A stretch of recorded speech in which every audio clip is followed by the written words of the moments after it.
Well, hey guys, welcome back. This week I want to talk about one of my recurring nightmares. And by that I specifically mean run out in the part. If you're not already familiar with the term, it's essentially just the part being a little bit off axis compared to the center line of the spindle, or the part rotating a bit eccentric compared to the center line of the spindle. They're both two slightly different things, but they present themselves as roughly the same thing, just the part wobbling at the end. Now the thing with runout is that in some instances it's okay to have a bit of it. Take for example Rolls-Royce. If you're making a stub pipe that's going in an oil system, that's going in a jet engine, that's going on a commercial plane, this amount of runout may be perfectly acceptable. And I really do mean it. That is a quality part. No way that can go wrong. And I truly mean it when I say, she'll be right mate.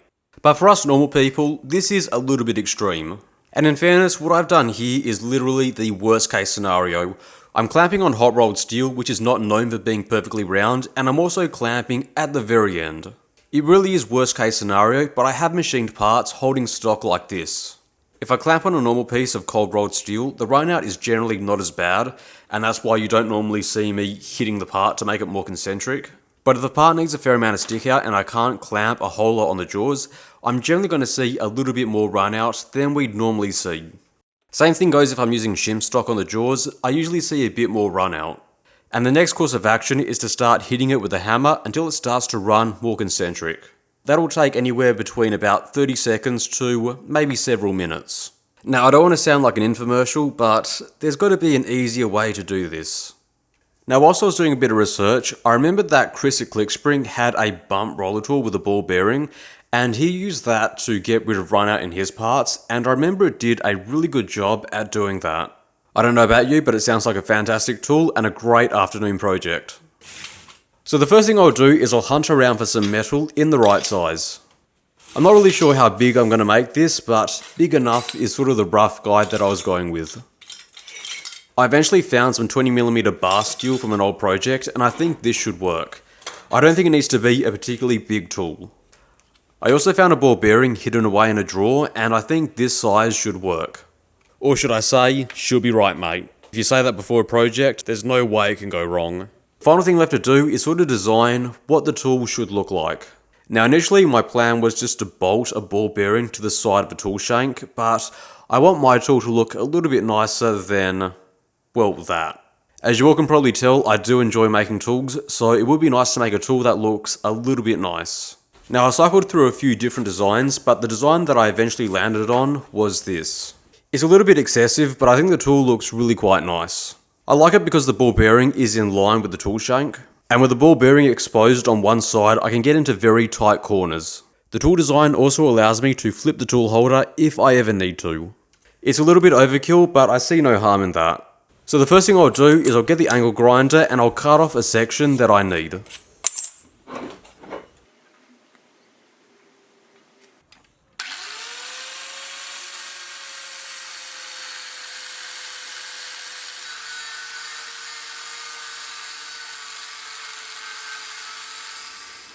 I'll then pop it in the mill and clean it up.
Now using the face mill, I am going to make the end section a little bit stepped up compared to the tool shank.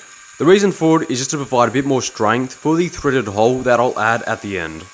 Although in hindsight it probably wasn't necessary because those threads shouldn't be under a whole lot of force.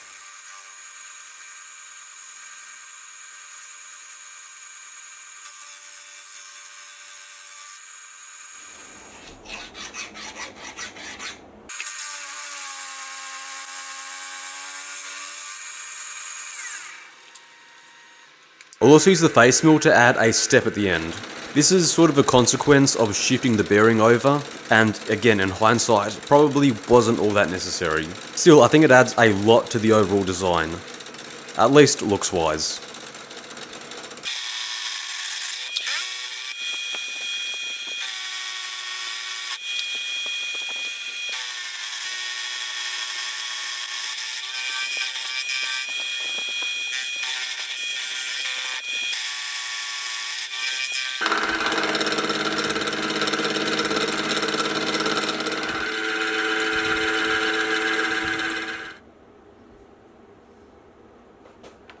Now the next thing that I'm going to do is add a channel to both the top and the bottom of the tool shank.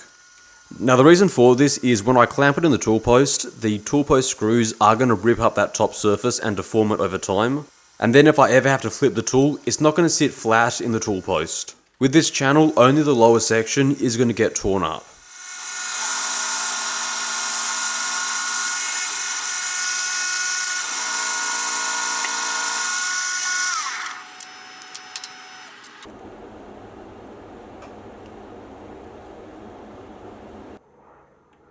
This is pretty much what I meant, only that lowered section is going to get torn up. Now from here on out, the rest of the machining is going to be done with the tool in the lathe. The reason for it is I want a big circular cutout, and doing it this way is going to be a lot easier than trying to muck around with the boring head using the milling machine. So the first thing I'll do is I'll start drilling. I need a threaded hole, and this is going to be for the stud which will mount the bearing.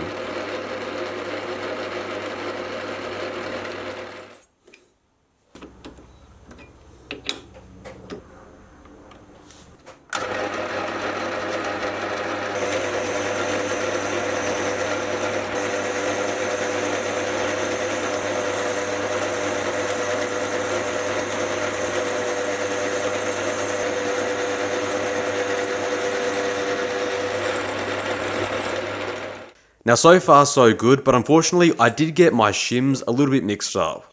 I think I mistook a 5mm shim for a 6mm shim, and unfortunately that hole is a little bit too high. Not the world's biggest issue, but that is going to annoy me. Now from here I'm going to switch over and start counterboring with an end mill. The end mill pretty much has a flat bottom, which is what I want.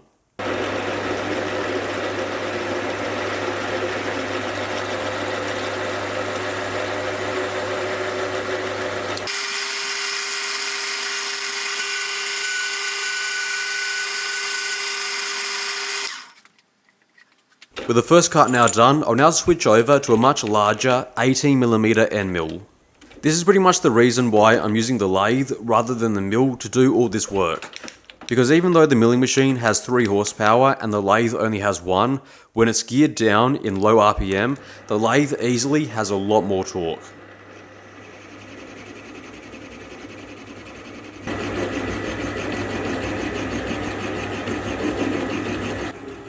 Say what you want, but there is no way that my milling machine would be handling that as well as the lathe.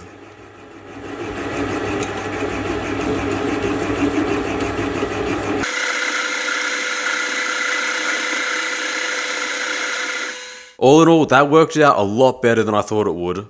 Even the surface finish is pretty much perfect.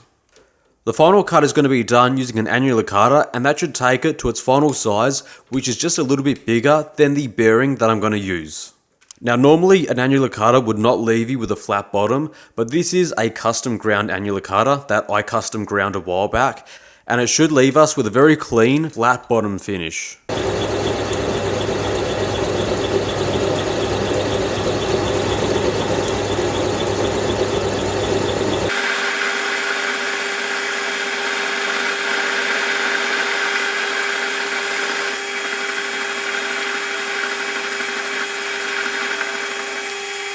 And the custom ground annular cutter did a really good job. The final thing I'll do is I'll come in with an end mill, and I'm going to make a small counterbore. This will be for a bushing, which will make sure that the outside of the bearing isn't rubbing against the tool holder.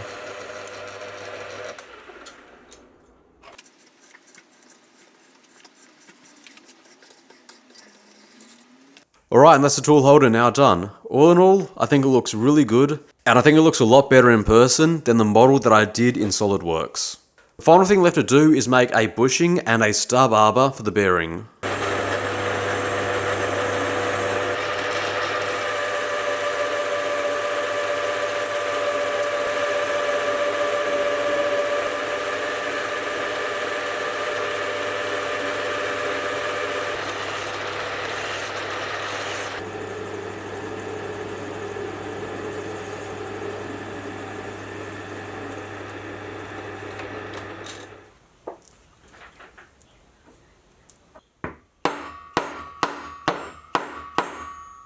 It's a pretty tight fit, but I'm very happy with it so far. So let's now make the stub axle for the bearing.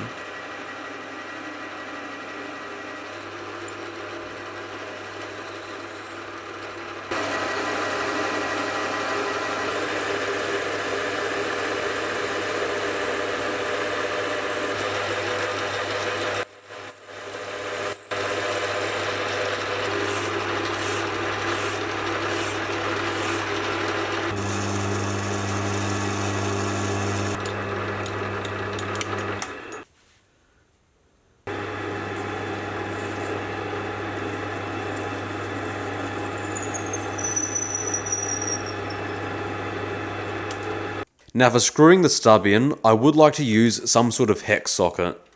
I do have a rotary broach, so I could broach it, but all the tools that I made for broaching hex keys have unfortunately broken. So instead I'll do it the easy way, and that's simply to glue in a grub screw.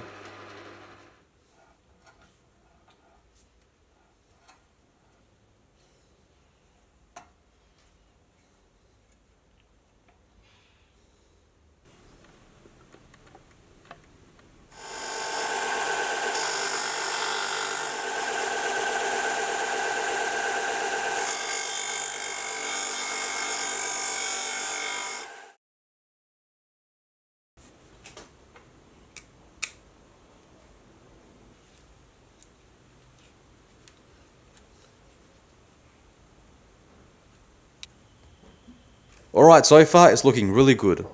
Let me just remove the excess screw and I should be all good to go.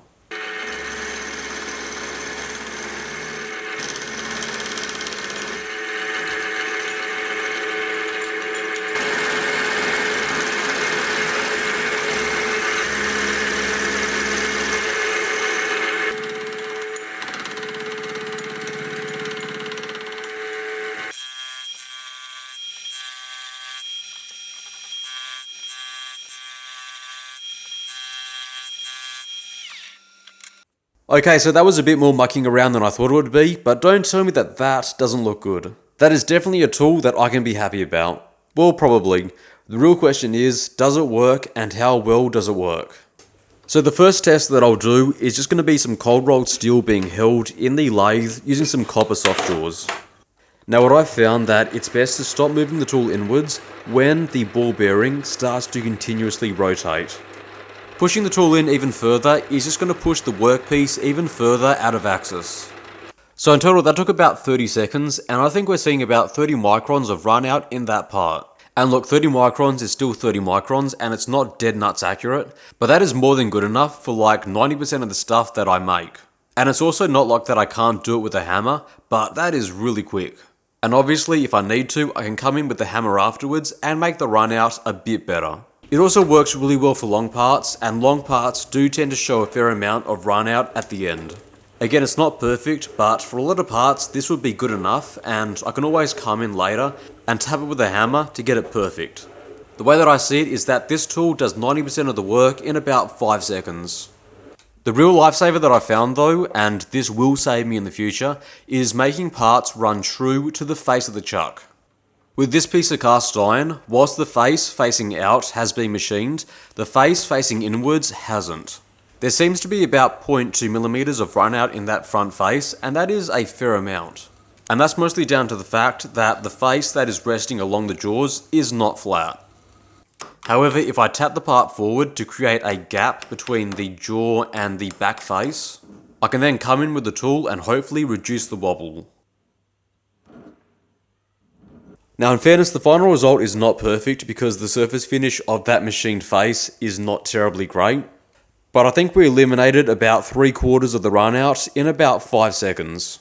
and I can now come in with a hammer and then get it the rest of the way.